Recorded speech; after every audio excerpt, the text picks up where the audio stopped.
análise acerca da educação escolar e a linguagem por ela prestigiada, o que gera discussões em virtude das variedades linguísticas, relacionando esses fenômenos a questões históricas, culturais, sociais e principalmente ideológicas, podemos compreender as contradições a partir das relações dialéticas existentes entre eles. A dialética, na perspectiva do materialismo histórico-dialético, se refere à ideia de que todo e qualquer fenômeno só pode ser compreendido a partir de sua ligação à totalidade concreta e histórica, não podendo se dissociar dessa totalidade. Ou seja, o objeto de estudo é analisado considerando as contradições que estimulam uma estrutura social polarizada, em que surgem tensões cada vez maiores que promovem confronto político e se desemboca na luta de classes. O que, na perspectiva de Milroy, equivale dizer que o estabelecimento da ideia de uma variedade padrão, a difusão de conhecimento desta variedade, sua codificação em compêndios gramaticais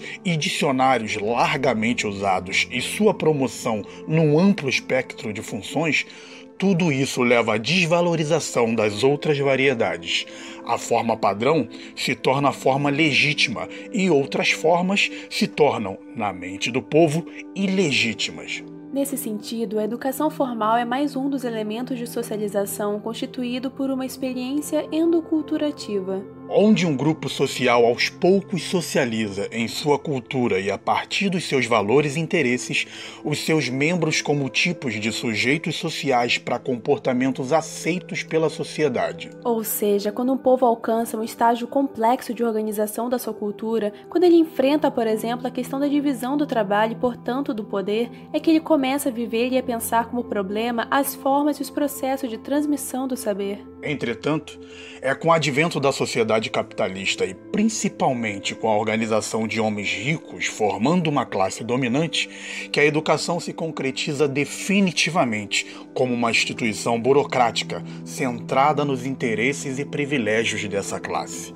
Uma vez que os conhecimentos e valores a serem transmitidos pela educação escolar seriam definidos pelas concepções desses homens ricos, cujo objetivo é produzir e reproduzir a ideia dominante, assim como conservar o status quo adquirido por eles. E isso faz com que o processo educacional se torne necessariamente, porém não de forma absoluta, um processo de controle e de engenharia social. As escolas, professores, gestores, administradores, etc., em sua maioria, ignoram ou são hostis a esses conceitos, o que os torna adaptados à reprodução do sistema. Ou seja, a aparente crise na educação e o fracasso escolar são, na verdade, o êxito da escola. Isto é, aquilo que se pensa ser uma disfunção é de fato a sua própria função. Ainda que essa função tenha um discurso oposto em toda a sociedade, a escola tende a ser uma instituição que visa ensinar um saber especializado para o grupo dominante e um saber técnico para o grupo explorado.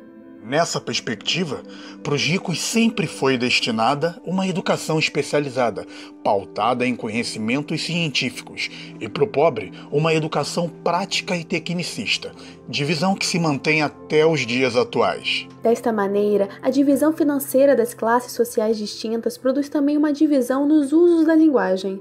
Não são duas línguas diferentes, mas dois modos de usar a mesma língua. As variantes de uma comunidade de fala encontram-se sempre em relação de concorrência, padrão versus não padrão, conservadoras versus inovadoras, de prestígio versus estigmatizadas. Em geral, a variante considerada padrão é ao mesmo tempo conservadora e aquela que goza do prestígio sociolinguístico na comunidade.